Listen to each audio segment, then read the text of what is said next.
بسم الله الرحمن الرحیم. محترمو، نبی علیہ الصلوۃ والسلام د سیرت خبرې شروع دي. د نمخکې چې کومه ویډیو هغه په دې باندې و چې عبدالمطلب د زمزم د کوی د کنستلو خوب لیدلی و او په هغې کې د هغه سره خپل چې کوم زوی او حارث هغه ورسره ملګری و. هر کله چې د زمزم د کوی د کنستلو هغه واقعه ختمه شوه، د هغې نه بعد عبدالمطلب یو منښته کړې وه.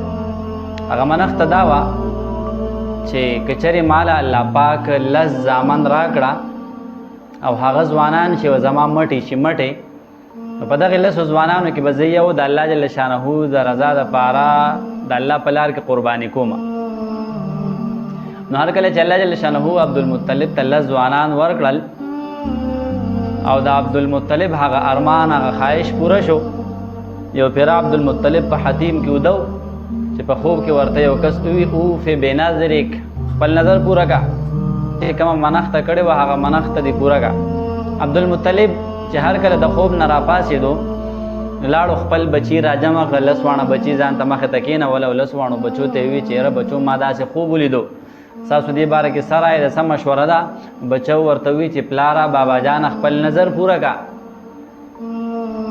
عبدالمطلب د خپلو بچو په مابین کې خسنې ویشتو، قراندازي وکړه، خسنې ویشتو. نو په هغې خسنې کې د عبدالله نوم راووتو.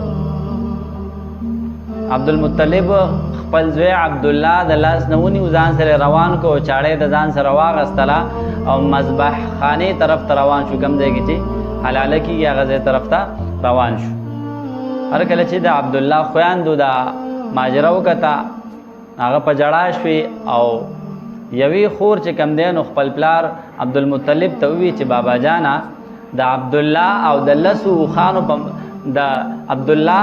اوښانو په مابین کې خسنې وویله بابا جانه که چرې د اوښانو راووتو نو 10 اوښان به د الله په لار کې قرباني کړي. لہذا عبدالمطلب د 10 اوښانو د عبدالله په منځ کې خسنې ویشتو، نو هغه د عبدالله په نوم راووتو. بیا ورته خور وی چې بابا جانه 10 اوښان کا، نو بیا د 10 اوښانو په مابین کې او د عبدالله په مابین کې خسنې ویشتو، نو بیا د عبدالله نوم راوختو. نو بیا یې د 13 اوښانو، بیا د 40، بیا د 50، بیا د 10 کم 100 اوښانو، تر دې چې 10 کم 100 اوښانو او د عبدالله په مابین کې خسنې وویشتلی شو، نو بیا د عبدالله نوم راووتو چې یاره دا به قرباني کېږي. بیا بل طرف ته 10 اوښانو پسې نور زیات کړل، نو 100 اوښان او عبدالله په مابین کې چې کله هر کله خسنې ویشتو نو هغه د 100 اوښانو په نوم راووتو.